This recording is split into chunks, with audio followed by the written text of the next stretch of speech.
Hey, everybody. Welcome to the Film Geeks podcast, where we talk about everything movies and TV. It's me, Samantha, and I got my homie. This your boy. Yes, it's your boy Sean here, man. I'm here once again. Oh man, this is so exciting, man. I'm always happy to be out here. Man, this is just awesome. I just enjoy it so much. Day. Yes. We got another fun and exciting episode for you guys today. This episode, we're going to be talking about, well, you know what, before I get into that, I just want to say, thank yous to everybody. For anybody who's, thank you for tuning in, number one. Also for the love, the text messages, everything, man. It means so much. And I read everything and, just want to continue to keep that going. And also, shout out to our super producer, JB. He get us together every couple of weeks, and man, can't do it without you, bro. So definitely appreciate you. You can follow him at Taurus Media Now. That is on Instagram. So without further ado, I'm just going ahead and jump into the lineup here for our episode. We're going to be talking about The Accountant 2, Until Dawn, Thunderbolts, the new Avengers, whatever you want to call them. And we got Dope Thief and The Last of Us. And we have another edition of our top 10. So before we get into it, I would just like to let you guys know that there are spoilers. So if you haven't watched any of the stuff that I just mentioned, pause, go watch it, and then come back and come listen to us. So without further ado, ready to get into it? Let's get into it. All right, let's get into it. All right. Okay. So the first movie on our list is going to be The Accountant 2. I believe you saw it before I did, right? I did. Just the day before. Just the day before. Oh, right. Yeah. Okay. Yeah. I had some hiccups, but I did make it eventually. The Accountant 2 stars Ben Affleck, John Bernthal, Cynthia Day Robinson, and J.K. Simmons, who was briefly in there. Ray King, who is played by J.K. Simmons, is searching for a kid that was kidnapped by the cartel, I guess. And then he meets up with this woman, hopefully to find this lead to get to this kid. And then somebody comes in to kill him.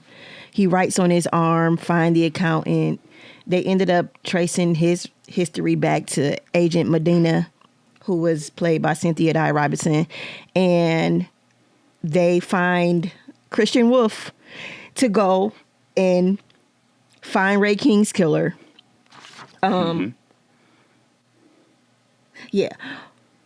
Wolf brought his brother in for assistance, who is played by John Bernthal. And, I really like that all of the characters came back from the first one. We got to see more of Justine, his handler, and her whole entourage that helped him find everything. Justine was the nonverbal person that he befriended at his the school where he went to for his autism. I loved the movie. I thought it was a great part two. Sometimes part twos are either hit or miss. This was pretty decent. They had all the characters returning back, playing their same roles. You got to see more of the brotherly love between Ben Affleck and John Bernthal. I thought they were pretty funny. John Bernthal is hilarious. And if you don't know who John Bernthal is, I will never, ever, ever forget him, because he will always be Shane to me from The Walking Dead. Okay. And it was great. It was witty. It was charming. I gave it an 8 out of 10. What was your thoughts? Yeah. So I enjoyed the movie. Had good pacing. I loved the chemistry between Ben Affleck and John Bernthal on set. Like, they were awesome. Like, the scene that really stuck out to me was the bar scene, when Ben Affleck learned how to line dance. And he was so awkward at first, but he is such an intellectual person. So for him to kind of turn line dancing into, I guess, to where he can comprehend it and learn it, man, that was just all. And then, of course, it ended in a bar fight because, man, look, Braxton wasn't going for that. He just like, what? You messing with my bro? I mean, I definitely enjoyed it. Definitely an overall fun watch. Yeah. If you enjoyed the first one, I think you will enjoy this one. Although it took 9 years. Yeah. I think the first one dropped in like 2016, and I just watched it for the first time last year. It actually made my top 10 watches of 2024. Oh wow. Yeah, I was really surprised at how good it was, but it's just I don't know why I didn't watch it when I wanted to watch it. I just didn't, and it finally happened 8 years later, and then to get the sequel the following year, hey, it worked out for me. But overall, like I said, I enjoyed it. I gave it a solid 8 as well. Definitely rewatchable. And that's pretty much all. I hated that J.K. Simmons was only in there for like 10 minutes. Right. I'm like, damn, how they gonna kill my boy like that, man? You gonna kill Omni? You can't kill Omni, man. But they did though. But yeah, that's you got anything else on the accountant? Nah, it was good. That's it. All right. Well, here we go. Well, moving on. Now, this was a surprise movie for me to watch because, I'm not a horror person. And Until Dawn, oh my goodness, this movie definitely caught me by surprise. I went and checked it out this past weekend, and the movie is based on a video game. And of course, I'm not a huge gamer, so I definitely went under the radar. But I guess the concept of the movie was you have this girl named Clover and her friends. They go to this town where her sister went missing, and they find themselves kind of wrapped in a time loop. I don't know how this time loop happens, but they basically have to survive the night in order to get free. And if they die, then it's like time starts all over again. So I thought it was a very unique concept. I was just surprised at how much I enjoyed it and how creative it was. And just to point out, so Roy from school hit me up about this, or he just kind of pointed out that it's a choice-based game. So whatever you decide, then that's the way the game will go. So if I'm wrong, hit us up in the comments. But what do you have to add about this one? Like from the movie, you can basically tell the inspiration from the game. You can see, and that's what I was saying. I would play it because it seems like it's a choice-based game. Like you have options to pick, hey, I want to go this way for this time. And then if you die, you can start over and be like, hey, no, I'm going to do this way the next time. Like that's what I picked up from it. I don't know if that's the same thing you guys are talking about. But me, horror guru here, I loved it. I thought it wasn't original because I've seen so many different movies about time loops. Okay. I enjoyed it. It was a lot of gore. Like I said, I don't really be liking all that slasher stuff, but the idea of surviving the night and dying and then starting over until you figure out a way to get out. I love that concept. It put me in a mindset. And I might do a little reel on this because this was a really great movie. This movie called Mind Games, Mine. It was a movie about a time loop, and it was so deep. And it was similar to the situation that happened in Until Dawn. And it got me to thinking, like, why is minds always involved in time loop movies? Because this one, they said it was a mine that exploded or something, and the city sunk underground because of it. The one city on Until Dawn. But this right here, some type of mine issue happened. I don't know. I have to do a reel about it, but if you guys have never seen it, it's called Mind Games. It's so good. It'll freak you out at the end. You'll be like, whoa. But that's what it kind of reminded me of. I gave Until Dawn a 7 out of 10. A solid 7. Yeah. Solid 7, easily. It was ranked really, Rotten Tomatoes only gave it a 53%. I'm looking at it right now, and IMDb gave it a 6 out of 10. For me to kind of stumble onto something like this, and I didn't really have any expectations. So for me, I was like, okay, this is pretty solid. And Mind Games, that's still on my list because you told me to watch that like a couple months ago. But it's on. I just looked at it just now. It's on the list. Yep. All right. So nothing else on Until Dawn? No. What did you give it? A 7? Yeah. It's a 7. It was a it. Yeah, I gave it a 7. We're just gonna leave it at that. All right. All right. Next, we have one of the movies that everybody's been looking forward to. A lot of people have been looking forward to, and this is Thunderbolts or the New Avengers. This movie right here, I really enjoyed this movie a lot. This movie did everything that it needed to do, in preparation, getting us all set for Fantastic Four.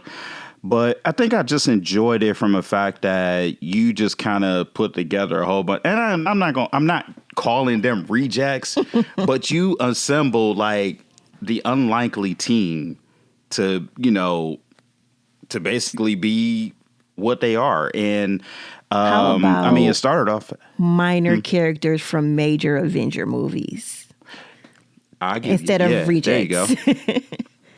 Okay. Yeah. Okay. I like that. But you know what? It wasn't even supposed to be that because they was put together to get basically torched and killed. And they figured out a way to, they came together. Yep. And they got about that piece. But like I said, I enjoyed it. It kind of gave me like the first Avengers type feel because the first Avengers was kind of like, you kind of putting this team to get, you trying to put a team together. That was the intent. In this case, it wasn't, but I mean, kind of similar. You got dudes coming from here, and then you put them all together, and there's that. We finally get introduced to, I guess, the Marvel Superman. I thought Captain Marvel was Marvel Superman, but apparently this dude named Sentry is supposed to be that dude. And I mean, a lot of my homies, they've been in my inbox like, yo, man, oh my God, Sentry. And I'm just like, yeah, like I'm on the outer layer of like Marvel. So once you start getting into all these other characters, look here, it's all new to me. I enjoyed it. I thought it was dope. I'm trying to think what really stuck out to me. Sentry, man, that's a bad dude. Yeah. That was he a bad dude. How he was created, all of that when he turned dark. So I have a couple things for most of you guys who are like us and we are not into the comic books, but we just watch the movies. I'll just list off what movies they came from. So David Harbour, who was from Stranger Things, he plays Red Guardian, and he was in Black Widow. Ghost was in Ant-Man and Wasp. Taskmaster came from Black Widow. John Walker was crowned Captain America at the end of the new, Falcon and the Winter Soldier. Yep. Bucky, he was just recently in Captain America Brave New World, and he was also in Falcon Winter Soldier. And the Winter Soldier... back in, what was that? I don't remember. Yelena, Hawkeye, and Black Widow. And then Valentina Allegra DeFontaine, the Falcon and Winter Soldier, Black Widow, Wakanda Forever.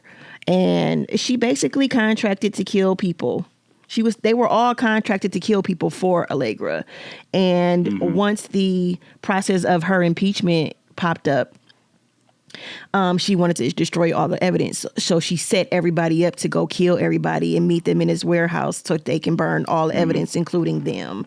They figure out a way to escape. They find Sentry or Bob while they're doing that.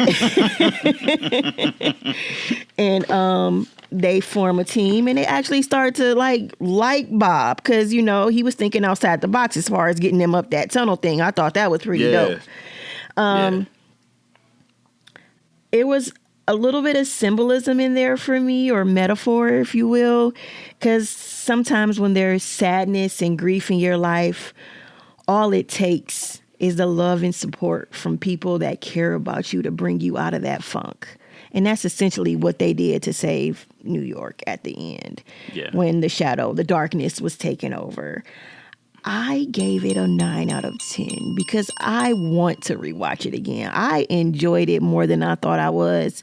As far as the trailer go, I watched the trailers, but I didn't watch all of them. I don't know how many there were. So I had no expectations like you walking into this. It was really good. Unlike Captain America, where you saw like everything in those trailers, and it was like, they should have left some of that stuff out. But this one was really, really good. It didn't give too much away. It did what it needed to do as far as the trailer. So I enjoyed it. 9 out of 10.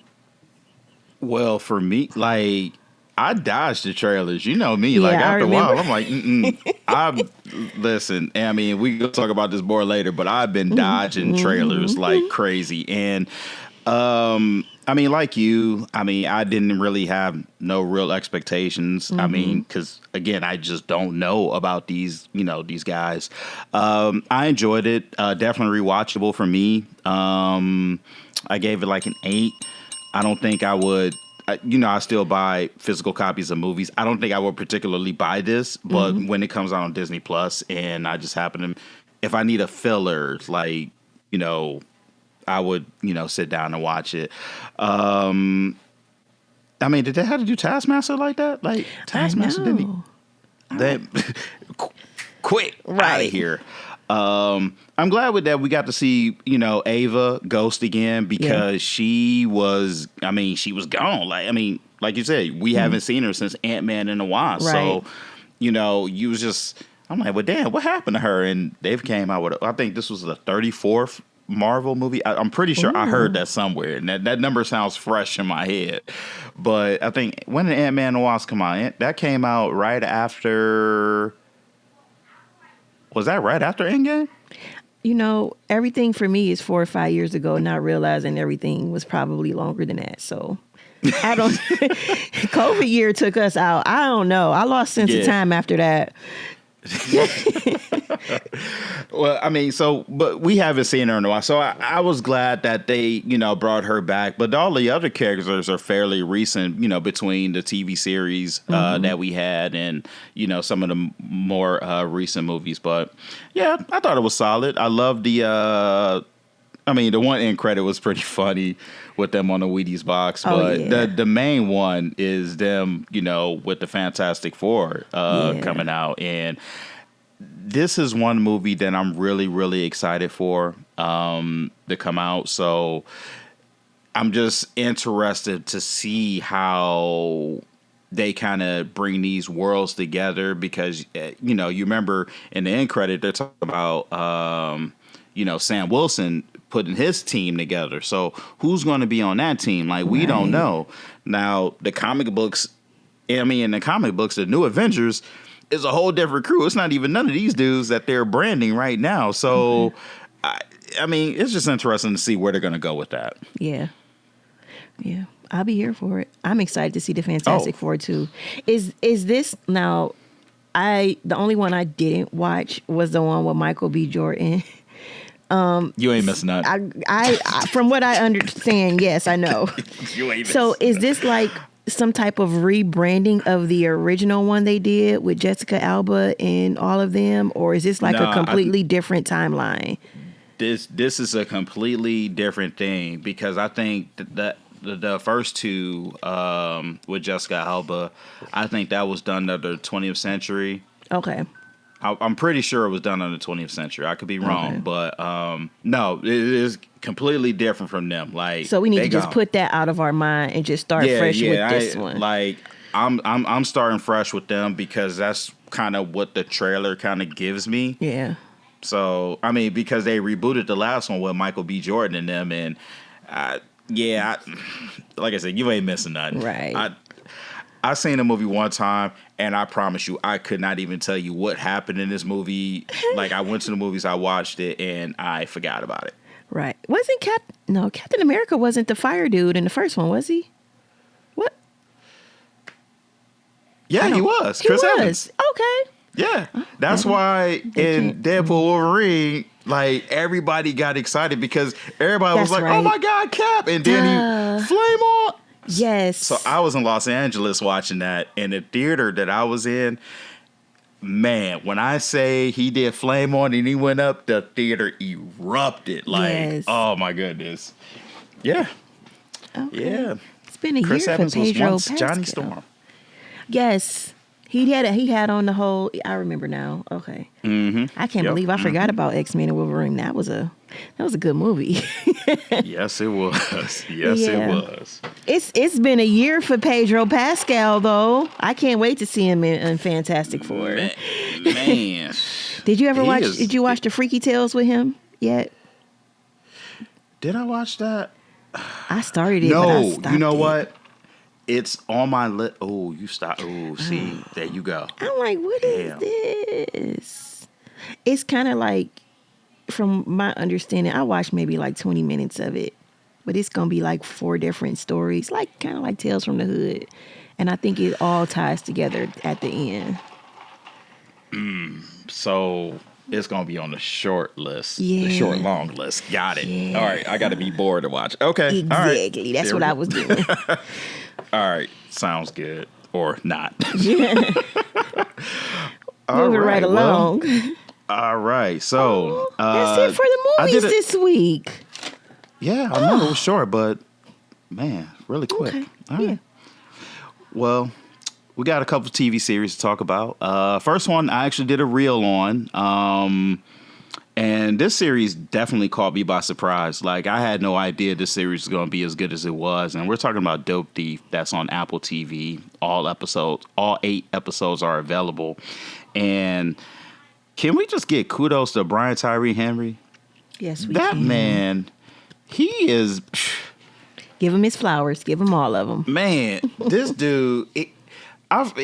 He's another one of those underrated actors. Mm-hmm. I mean, but there's so much talent out there, and it's just hard to kind of, really shine on everybody. Yeah. Like, I mean, he's been nominated once for Best Supporting Actor, which I felt like he could have won that one. But anyway, back to Dope Thief. No, so if you guys haven't watched the series is about a men. 2 buddies, Ray, Manny. They pose as DEA agents, and they basically rob drug dealers. They take their money, take their guns or whatever, pawn, get money, and that's so genius. I'm sorry.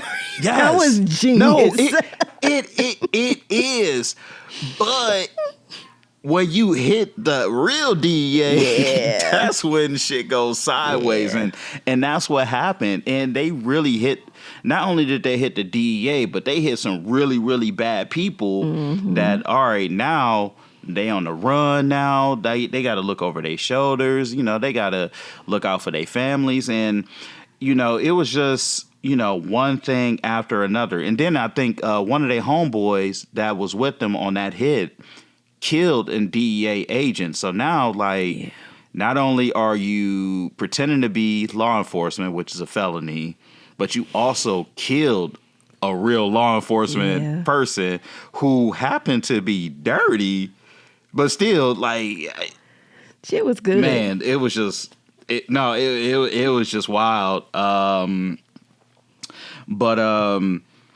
I guess, what I'm kind of gathering, did San set all of this up? Yep.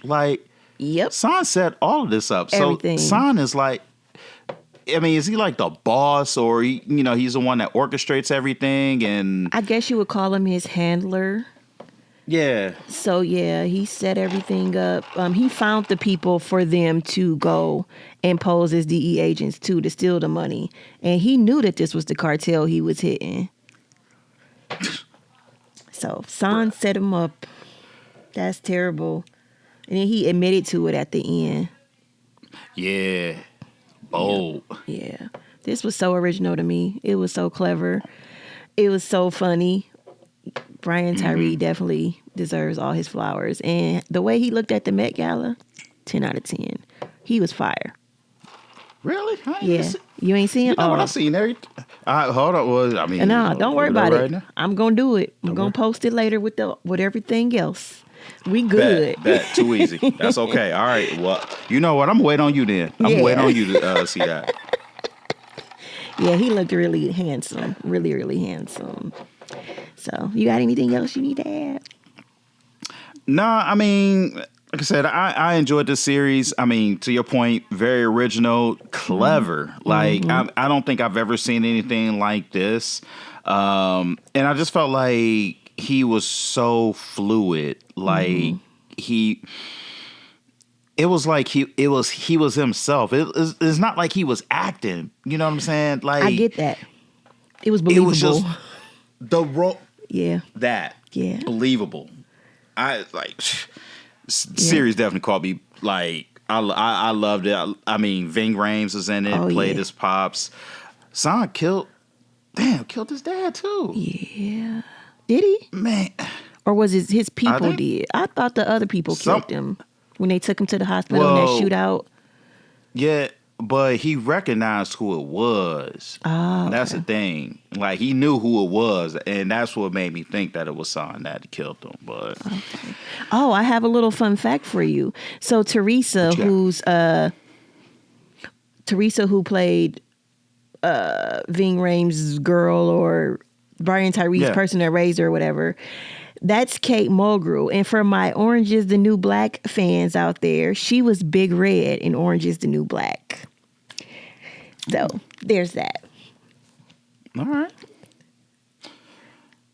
Dope thief. All right. Well, cool. Well, that's it. I have no more. The Last of Us. All right. The Last of Us. The Last of Us. Episode 1 through 4. Man, listen. Episodes 1 through 4. We are still processing the death of Joel. Man. And for all you video game nerds, we're geeks. You guys are nerds. Yes. I had no idea that was going to happen. Like, I'm still processing it. I mean, that death, I think we said in the last episode, that was on the level of Ned Stark. Like, that was just hard. Oh my God. Yep. But so Last of Us, I think it's 5 years after, the end of season 1. They're in Jackson now. They kind of got a life established, where they gonna be at. And I think the first episode just kind of shows, like, were they known as the wolf? Like, did they identify themselves as wolf in that first episode when they said they were coming to get Joel? I feel like they were the Fireflies. Okay. They were the Fireflies at first. Okay. I don't think they assimilated to the wolf until after they left. After they killed Joel? After they left? Okay. After they left. Before they killed Joel. But after they left the hospital where they shot her dad or whatever, I think that's when they became the wolf.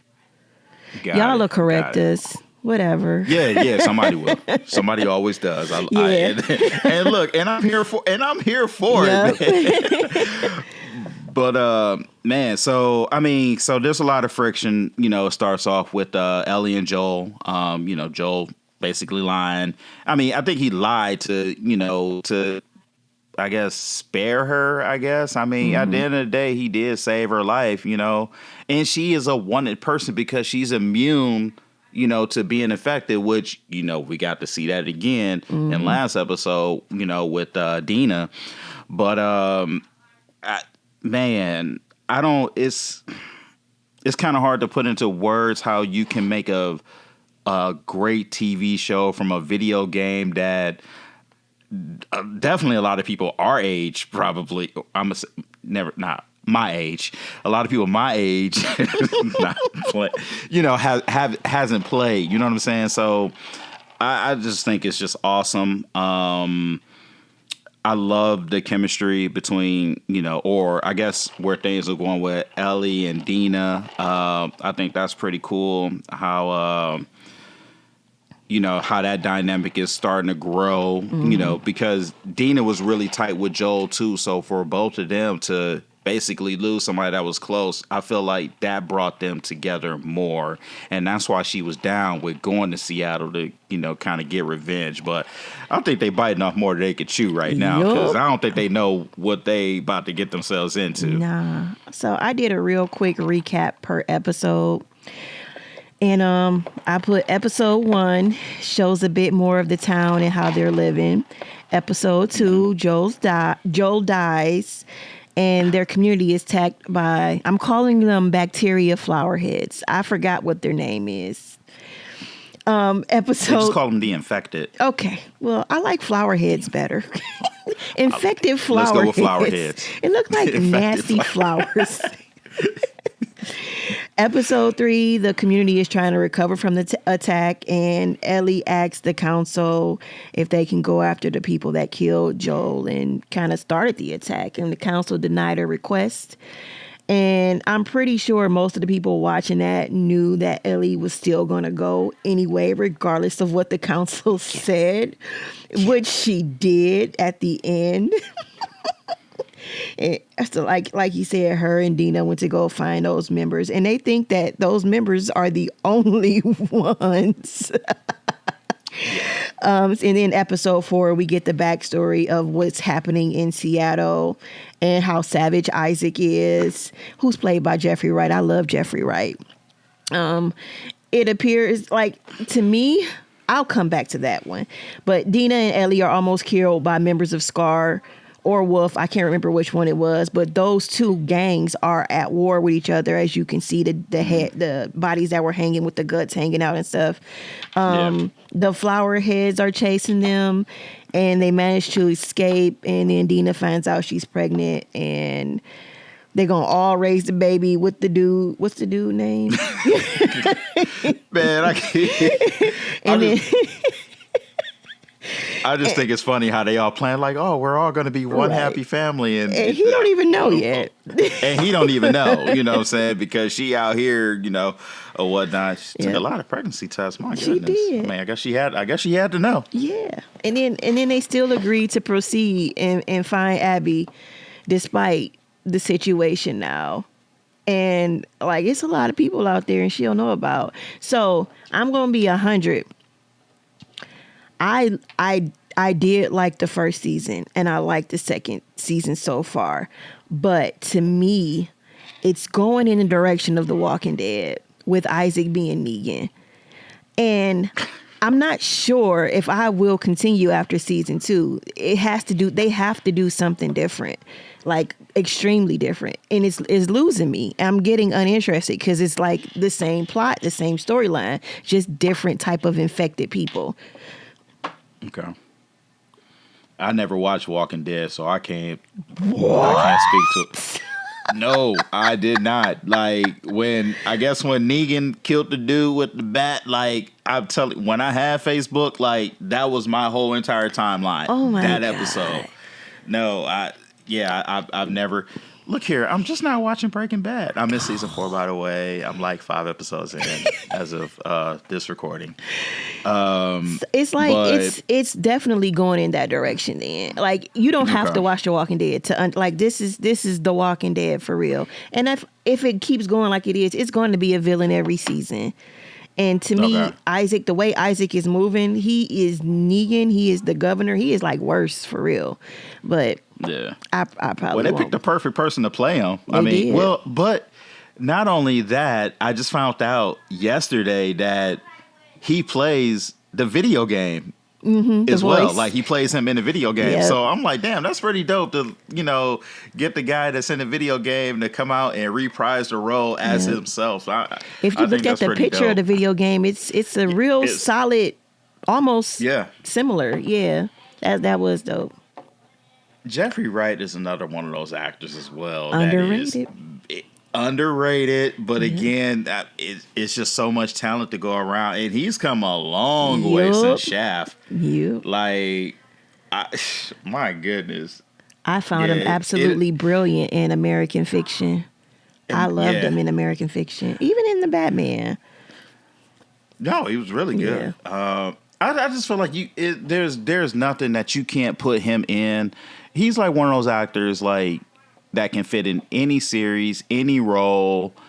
You give him a script, okay, I got it, and he will perform. He is just brilliant. Yeah, I definitely enjoy him. Anything that he's in, if I can watch it, I will definitely watch it. Well, that was our movies and our TV shows, guys. All right. Well, we didn't have a lot today. No, not a lot, but it's definitely going to be a lot on the next one. Yes, it is. All right. So, man, top 10. I think this week we came out with the top 10 tearjerkers. I was say, don't say we. This was you this week. You came up with this topic. Oh, yeah, I did. Yeah, you know what? Because I was thinking about, I think after Joel, what happened to him, I was just so messed up. And I'm gonna be honest with you, it was hard for me to go to sleep that night because that's all I could think about. Oh my goodness. So yes, thinking about all the movies that we've watched over the years, what are some movies that, man, brought the tears? Man, and you made it so hard for me. I made it hard for you? Because really? I cry on everything. So it was hard to narrow this down. I had a separate list that you didn't see because I didn't want you to talk about me again this time. But I'm a big crybaby cancer, so I cry on a lot of stuff. But I narrowed it down. Okay. All right. Well, let's get into it then. So I'll go ahead and start off. I think this one got everybody. Armageddon, when Bruce Willis dies or is about to die, and he does that video call with Grace that last time, and he made the promise that he was coming home, but he made the ultimate sacrifice to send her fiance back instead because he drew the short straw to basically die. But that, oh my goodness. And then when he hit the button, I want to watch it again. Told my ass up. I mean, whew. And then the song, Aerosmith, Don't Want to Miss a Thing. Yes.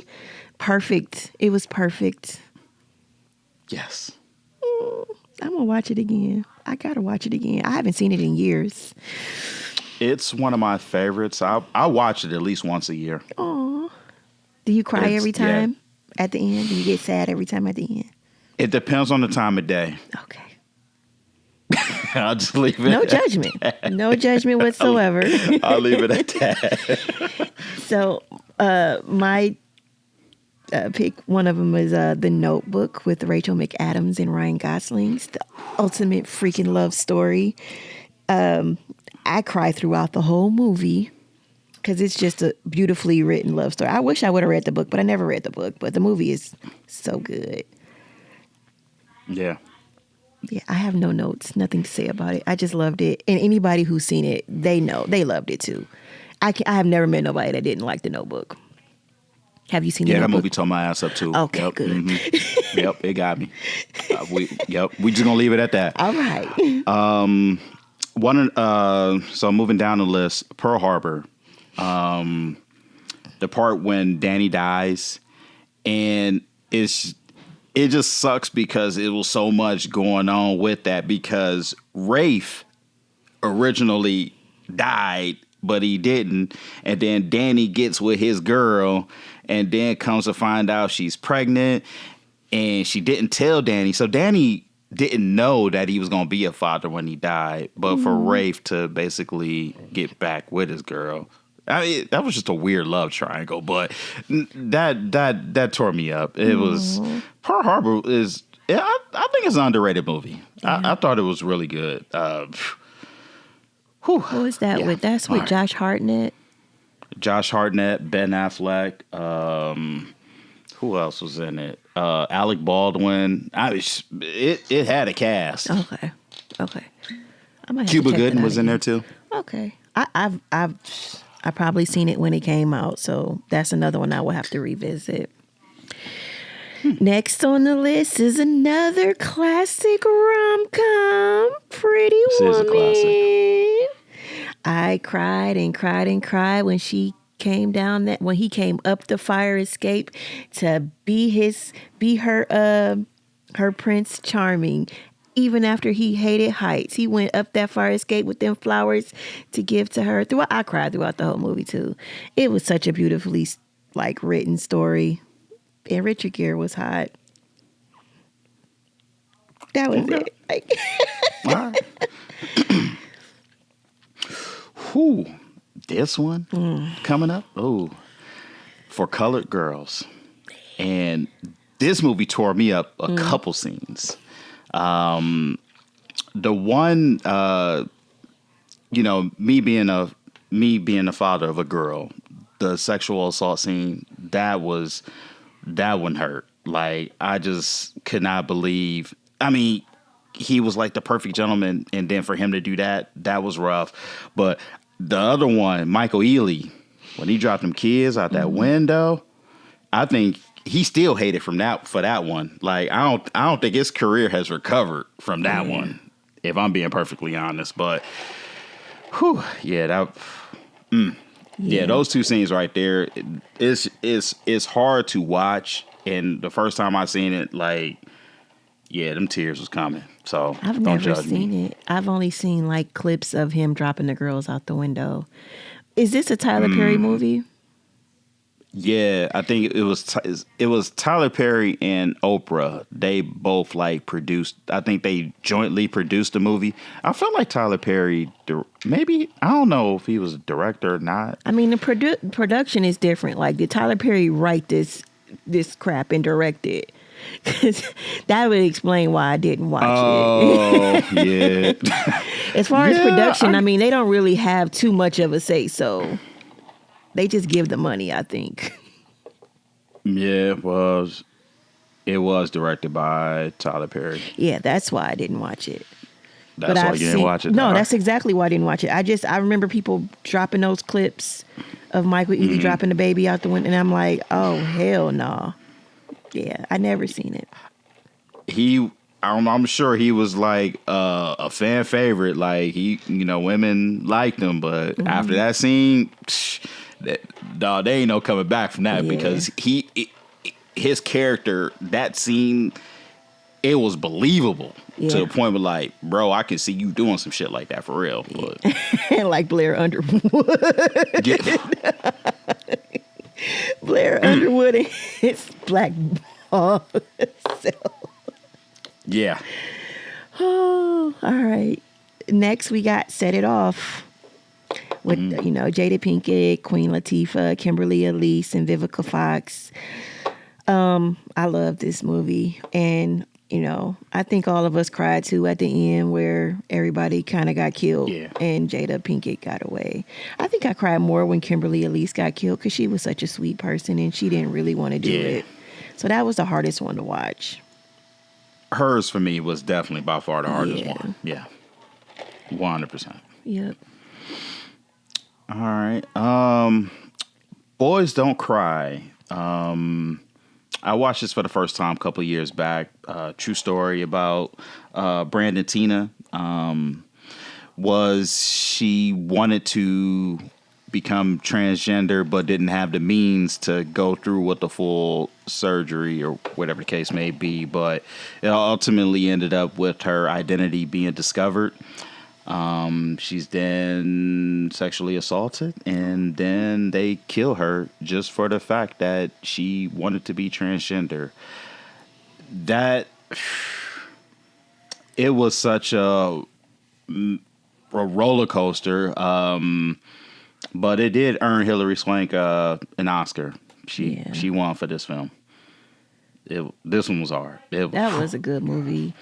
And I think that was actually kind of, I mean, I know it was based on a true story, but it was ahead of its time. Like, now you see that type of hate and stuff even more now. Yeah. And it's unfortunate. Very.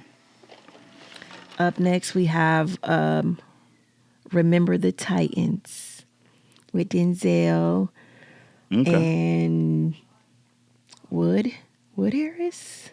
Wood Harris, yeah. Wood Harris. And a whole bunch of other stars, for real. It was a lot of people in there. Yeah, it was a lot, yeah. Such a great another movie based on a true story or inspired by actual events. You know, everybody's seen this movie. There's no need for me to do a recap, but just the part that kind of touched my soul was, and it wasn't even the part where he was in an accident. It was the part where they all started coming together and working together and giving each other love. That tore me up. Cried. And then, you know, at the end when they were all going to the funeral of... Whose funeral was they going to? Her father. No, it was Gary Bertier. Who's Gary Bertier now? That was the guy in the car accident. He died 10 years later. Okay. After the accident. Gotcha. He got killed, ironically, in another car accident. Okay. Yeah, I cried there. I thought it was little girl's father. I don't know. But, yeah. Yeah, that was a good one. Okay. Yeah. This one right here, man, I know people talk about this one online all the time. And this one is from Hardball, G-Baby.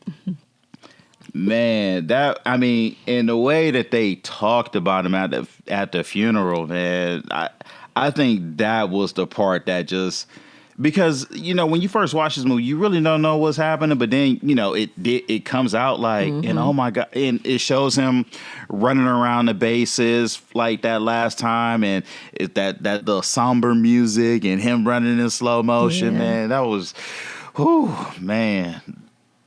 That one hurt. Yeah. Because it's senseless violence and you just hate, you know, because you don't know what that life could have became. I mean, granted, it's just a movie, but, you know, these are just things that, you know, that you think about. So I love movies that bring people together from like a situation that they were like Remember the Titans, like Hardball. Like I love those type of movies. You were just all bad and you come together and grow and learn. Those type of movies make me cry because I wish the world was really like that.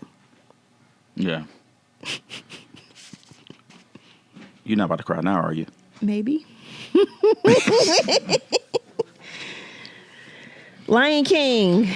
Come on. Oh, I don't even got to say more. Mufasa Scar dropping Mufasa off the freaking cliff. And then, of course, again, at the end, you know, when he reunites with, what's her name? Sarabi. Yeah. His mom. And his mom and all of that. And they have another baby. Yeah, I cried at that part, too. I don't think I ever watched Lion King 2, though. It was good. I liked it. The songs in there were really good. I got it on Blu-ray. Okay. Don't judge me. No judgments. No judgments. It's in the collection. So we definitely couldn't leave this one off the list. Nope. I know we hit 10, but Avengers Endgame, Tony Stark. I mean, I was in the theater after everything that happens, and you think about from where, you know, the MCU really, really started with Iron Man and leading up to that moment when he snapped and he just sitting there and then Piper crying and then, you know, Peter Parker crying. Man, that was one. The ultimate sacrifice. It was. All right. Well, all right. So let's kind of real quick. Wait a minute now. What you got? No, what you doing? No, because you caught me off guard last episode with your question, and I was thinking about this one, and I just got to know right on the spot. I need to know, who do you think is the better Joker, Jack Nicholson or Heath Ledger? Why would you do that to me? Because I gotta know. Because you put me on the spot last time, so no. That's easy. Okay. You see, no. You can't do that because they were two different types of Jokers. Mm-hmm. They weren't the same. No. Like Jack Nicholson was like the gangster Joker, and like Heath Ledger was more like mental issues. Sick, sadistic. Yeah, like You know. they don't even fall in the same category for me to choose. You ain't shit. I will admit there are different variations of Joker, and I think it's just whatever your preference is. So, as of this episode right now, this very second, which is your preference? Jack Nicholson, because I love the 1989 Batman, and his face to this day will always just look like the Joker. I could, no matter what I watch with Jack Nicholson in it, he just looks like the Joker to me all the time. Okay. Heath Ledger, he didn't look like, you know what I mean? I think I watched Brokeback Mountain, 10 Things I Hate About You, and he just looked regular. When I looked at the Joker, like when he played the Joker, he looked like a different person. Okay. I don't know. I don't know what difference did that make. I'm just saying. Jack Nicholson. F you, man. F you. Well, I just had to ask because I know that you love the 1989 Batman, which is a phenomenal movie, and I think if the Academy was recognizing villains back then, I have no doubts that Jack Nicholson could have won an award for that, like Heath Ledger did. I thought they played the role exceptional. Like even to this day, when you watch the '89 Batman, Jack Nicholson his performance was top notch. Like he stole the show. Like you can call that movie Joker and you'd be okay with that. Yeah. Like that's just how good he played that role. So, all right. Well, hey, I just want to ask you on the spot question because I felt like we had a little bit of time. Yeah, so, we do. All right. Well, you should have threw Joaquin Phoenix up in there and made it real difficult because I absolutely loved him. The first Joker. I thought first one. Yeah, the first one. Not the second one. I mean, again, we're talking about different variations of Joker. And I think it's just the flavor of the week. It's whatever flavor you like for that week. Yeah. I think if I'm being perfectly honest, like Heath Ledger and Jack Nicholson, I don't know if I could put one ahead of the other. They'd be like 1A and 1B. Yeah. And one day, Jack might be A, and the next week Heath Ledger might be A. Yeah. It just depends. But they both played a great Joker and two amazing Batman movies. They did. No argument there. Yeah, just thought it was like the very, very last thing that I wrote on my paper here. And I was like, well, let me see what we got. Let me see what I can get. Hey. Where we at as far as time? Girl, I don't even know. I'll be honest with you. Like, I normally didn't set a timer. Okay. But I guess, we can wrap up. Yeah, we can wrap up. All right. So again, this has been another episode of Film Geeks. Again, thank you guys for tuning in, listen to us. We definitely appreciate it.